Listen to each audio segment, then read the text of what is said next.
If you've ever gotten plants that look like this off the clearance racks at Walmart, Lowe's, or Home Depot, in fact, I got this one for $6 from $33. I'm going to share with you 3 easy steps that you can take looking like this, back, thick, full, and healthy in less than 12 hours. Especially considering that these were basically left for dead.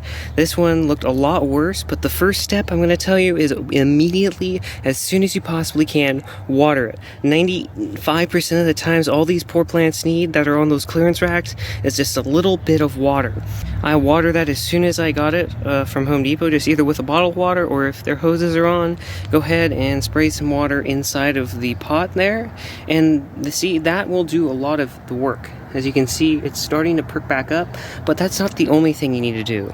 The second thing you need to do is to be sure to keep it in shade. Do not leave it out in full sun. If it is an overcast day, that is a perfect day to plant these or to take care of these. If it is sunny where you're at, be sure to leave it in a darker location, such as along a fence line, somewhere where there is a lot of shade.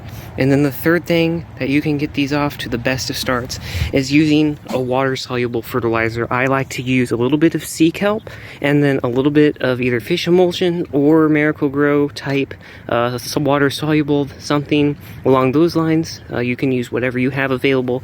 And then I not only like to water this into the soil part, but also spray the leaves, as this will also help to increase nutrient uptake.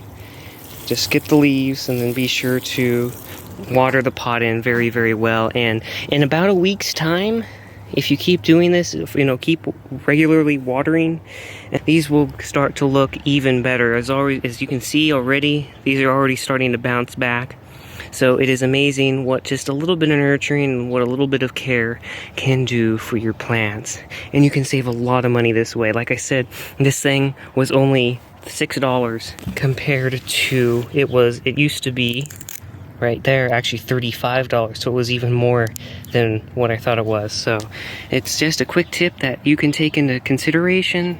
Shop those clearance racks. In fact, some gardeners exclusively shop from clearance racks. Even at your local nursery, sometimes in the middle of the summer, they'll have little racks that look like this. So I hope this video helped someone, you got something out of it.